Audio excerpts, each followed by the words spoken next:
Analicemos el mandato francés. Merece la pena.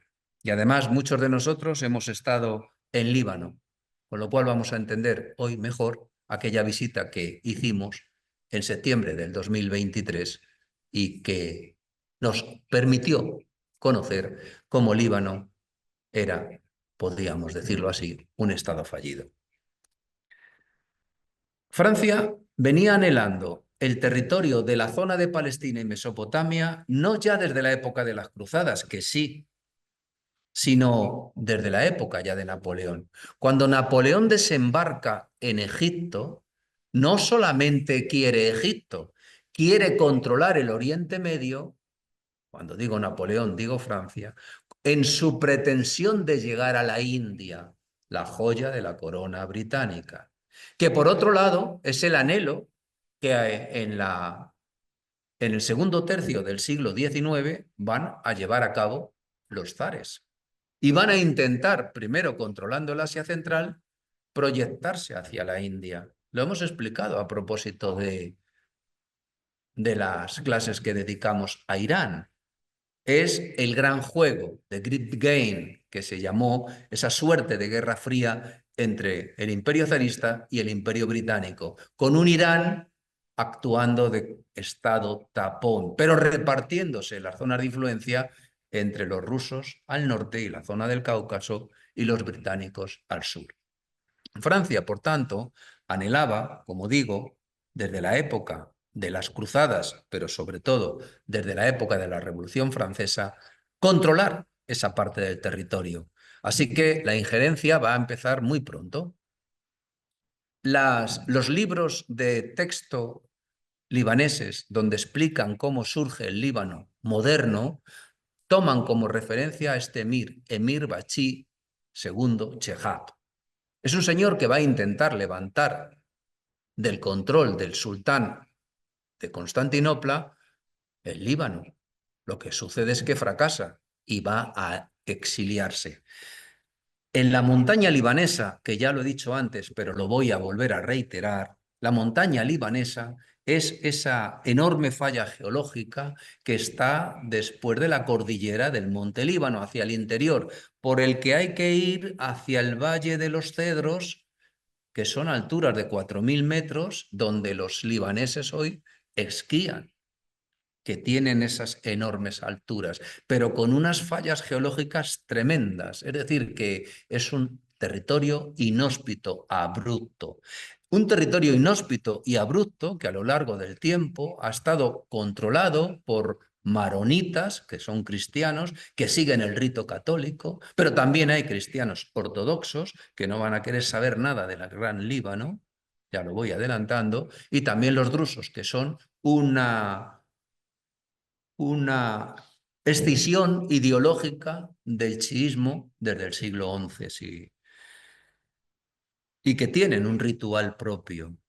Así que Francia va a apoyar a esos maronitas cristianos mientras Gran Bretaña va a apoyar a los musulmanes. Y esto va a durar 20 años, 40, 60. Los maronitas, como antes he dicho, no solamente siguen el rito católico, sino que se van a establecer unas alianzas comerciales entre los productores de la seda de Lyon, los comerciantes de la seda de Lyon y los productores, que son los monasterios maronitas que hay en esta zona del Monte Líbano. El problema es que estos drusos y estos maronitas van a entrar en conflicto. Y un conflicto en el que no son ajenos ni británicos ni franceses, que tienen intereses globales distintos a los que puedan tener estas dos comunidades, que son vecinas y que han vivido más o menos en una armonía, si queréis, más o menos complicada, pero en el fondo armonía de vecindad, respetándose cada uno sus religiones, pero que en 1860 se va a producir una gran masacre de maronitas por parte de los drusos. Eso va a permitir que los países europeos, las potencias europeas, tomen cartas en el asunto y aprovechen la situación para imponerle condiciones al hombre enfermo de Europa. al Imperio Otomano. Así que le van a forzar a que dé una suerte de autonomía a este monte Líbano y crea una, una entidad administrativa que se llama Mutasarrifato, que es con un condominio europeo, porque dirigía a un gobernador que lo ponía el sultán, que tendría que ser cristiano, no libanés, pero tutelado por Francia, Austria, Prusia, Rusia e Inglaterra. Ejercía el poder ejecutivo, elegía a los jueces y presidía la asamblea. Un ente semiautónomo dentro de lo que sería la dependencia orgánica de ese imperio otomano. Y luego, lo que hizo el sultán, lo que hizo el imperio otomano es crear un vilayato de Beirut con un control directo por parte de los otomanos. Y era toda la franja litoral, Trípoli, Beirut, Sidón y Tiro. Quedaros con esto, porque va a ser el anhelo para crear el Gran Líbano. Francia se va a erigir en defensora de estos cristianos, pero fijaros qué contradicción. Francia secular, Francia laica. Por esa razón va a ser utilizado como argumento contrario por Austria católica, por una Alemania que es 60% protestante, 40% católica y una Italia católica. ¿Con qué argumento? Un país secular no es el indicado para la defensa de la cristiandad. Luego, si le excluimos, pues algo tendremos nosotros que hacer ahí, en su lugar. Vamos a cubrir ese vacío.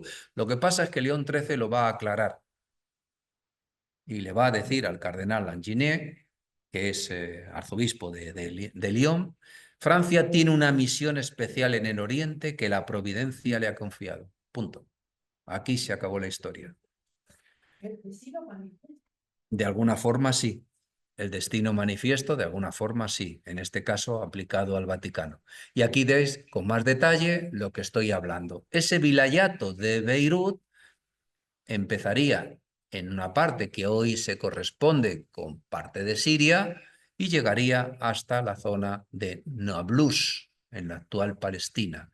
Y aquí, en este interior abrupto, escarpado, inhóspito, aunque se presta a una calidad de vida porque tiene una fuerte irrigación como consecuencia de la humedad de estos montes, Monte Líbano, que tiene alturas de 3.000 metros y que está pegado a la costa, por tanto recibe los vientos húmedos del litoral, pues aquí está este mutasarrafiato del que antes hablábamos, del Monte Líbano aquí.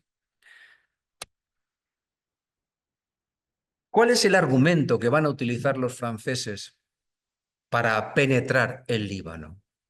Pues es un argumento de lo más humanista.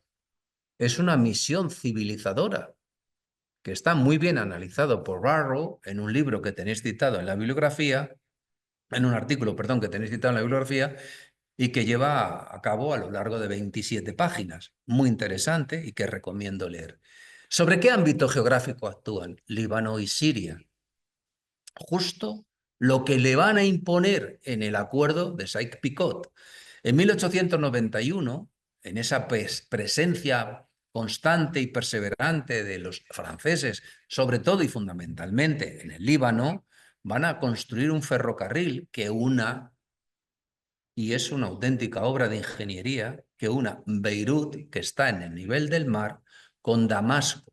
Pero no es que Damasco esté, no sé a qué altitud se encuentra sobre el nivel del mar, es que Damasco se encuentra después de dos enormes cordilleras que son auténticos farallones.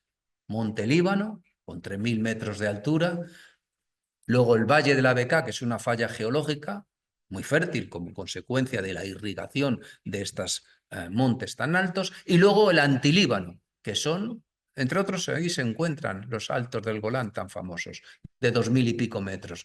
Es una auténtica obra de ingeniería y un reto. Tienen que salvar desniveles de un 70% entre Beirut y el Valle de la Bekaa.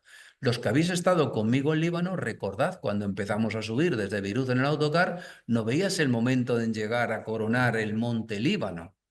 Y luego tenías el descenso. Y el inicio del descenso, ahí nos indicaron dónde estaban las vías férreas que ya no se usaban. No se usan desde 1975. Francia quería un Líbano dependiente de París. Por eso lo que va a hacer es enlazar esa aspiración de finales del 19, de esos maronitas, de esos cristianos libaneses, que piden autonomía bajo protección extranjera. También lo que van a hacer es darles voz en esa conferencia de París, puesto que si están hablando a los interlocutores de esa conferencia de París de las bondades de depender de Francia, pues vamos a darles audiencia. No les daremos audiencia a los que opinan lo contrario. Como son invitaciones a delegaciones, pues las partes firmantes invitan o no invitan. En este caso invitaron a estos cristianos maronitas, a estos administradores de ese mutasarrafiato del que antes he hablado. ¿Qué están defendiendo? Están defendiendo un gran Líbano, una independencia enmarcada, ellos dicen, por unas fronteras naturales que son al norte y al sur, por los ríos, el Litani al norte, perdón, el Litani no, ¿cómo se llama? Allah, ahora no lo recuerdo. El del norte, que los separase, fronteras naturales, y el Litani al sur. El antilíbano, que no formaba parte de esa monte Líbano, con el Valle de la Boca, estaría al este, y las ciudades costeras desde Trípoli hasta Tiro en el oeste. Como decía Yusuf al-Sauda, un intelectual nacionalista, decía, un pequeño Líbano es la muerte económica, pero una unión con Siria es la muerte política. Son conscientes de que el Líbano no es nada y Siria es algo más, pero encima son conscientes de que Siria es, sobre todo y fundamentalmente, una zona musulmana sunita. Están en contra, por supuesto, los sunitas. Querían depender de ese futuro reino árabe dirigido por Faisal, capital Damasco. Y, curiosamente, los cristianos ortodoxos griegos, que no querían estar bajo la tutela de los cristianos católicos maronitas, preferían estar bajo la tutela de los musulmanes.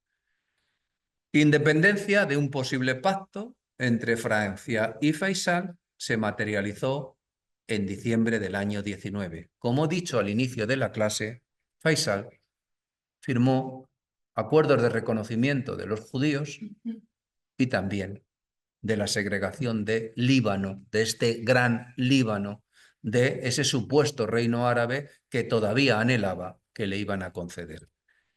Aquí tenéis esta orografía, este es el Mediterráneo, ahí está Beirut, este es el monte Líbano con estas enormes alturas, por eso esta zona es tan fértil, porque está irrigada por estos vientos húmedos que remontan la cordillera y que se precipitan dependiendo del momento, dependiendo de la condensación y de la temperatura, como he explicado ya en otras clases. Luego tendréis el Valle de la Beca, que es esta falla geológica que se levanta aquí, tan famoso porque de vez en cuando oímos que la aviación israelí bombardea posiciones en esta zona palestinas, en la zona del Valle de la Beca, y este es el monte Líbano, y aquí ya estaría el desierto de Siria, y por aquí andaría Damasco. Si este es el mapa perfilado, mirad lo que es el recorrido de ese ferrocarril que llegó a hacerse. Aquí empieza Beirut, va remontando toda la zona del Monte Líbano, llega al Valle de la Beca, con lo cual tiene que descender para luego volver a coronar todas las alturas del Monte Líbano para llegar a Damasco. Ese luego sería el ferrocarril que iría hasta Medina. La obra de ingeniería es enorme. Por eso era un tren que llevaba tracción y cremallera. Tenía que salvar un 70% de desnivel. Una obra de ingeniería extraordinaria a finales del siglo XIX. Y aquí tenéis el estado en que se encuentra el parque ferroviario libanés, porque está inoperativo desde el año 75. Bueno, sobre Líbano os recomendé no hace mucho un documental que creo que explica muy bien la situación que se vive en Líbano, porque es un estado fallido, multiconfesional, donde los clanes siguen predominando sobre la noción de Estado. Por tanto, Francia va a dividir ese territorio en dos grandes zonas, que son Líbano, que entonces se llamaba Gran Líbano, aunque nosotros lo vamos a identificar ya como Líbano, que es lo que hemos conocido, y Siria. Crea, por tanto, esas fronteras que le proponen los maronitas y que hoy están vigentes, y crea un sistema político que está fundamentado en un apoyo, mejor dicho, en una mayoría cristiana que entonces representaba el 55% de la población y que hoy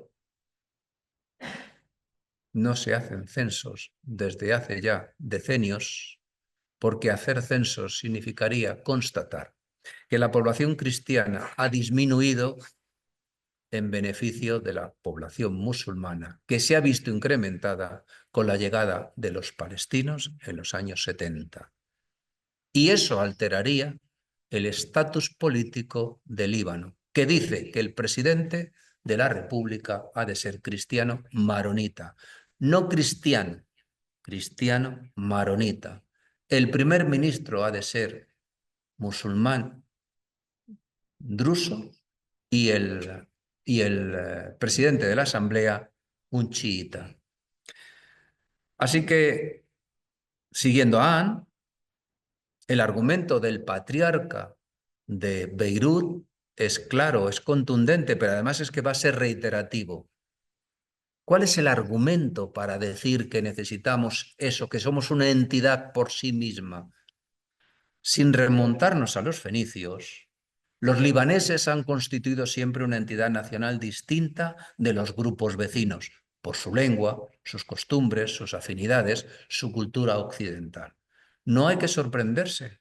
Apela a los fenicios, pero es que eso es la manera de entender la historia que se tenía en estos principios del siglo XIX y una primera mitad del siglo XX. Nosotros también apelábamos a los celtíberos y a Sagunto y a Numancia, ¿os acordáis?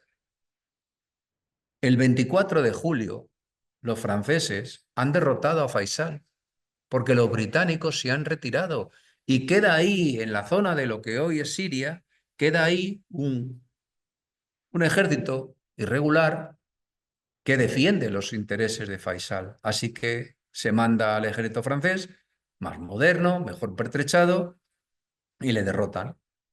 Le derrotan y él sale por pies, huye. No se queda allí a defender lo suyo, huye por Haifa y se va a refugiar a El Cairo, a territorio británico. Ahí esperará su suerte, de la que vamos a hablar en 2 diapositivas. El 1 de septiembre del año 1920, el general Gourgat, alto comisario de Francia, le da la independencia al Gran Líbano. Frente a todo el pueblo reunido, pueblo de todas las religiones que domina el monte Líbano, yo proclamo solemnemente el Gran Líbano. Luego, el Líbano actual es un constructo de los franceses en 1920. En el 26 nacía la República Libanesa. Anne destaca que el 26 de mayo se aprueba la Constitución. El nacimiento del Líbano lo va a proclamar un extranjero, no lo proclaman los libaneses. Francia confiere una estructura política fundamentada en el comunitarismo. El poder se reparte con criterios étnico-religiosos. Se reconocieron 17 comunidades confesionales. El patriarca maronita lo dejó muy claro. Por si no quedaba claro en la anterior aseveración, en esta dice: hemos aceptado el mandato con el corazón abierto, pero a la cuestión de las minorías y mayorías y su actitud hacia nosotros no nos concierne. Líbano es una nación cristiana.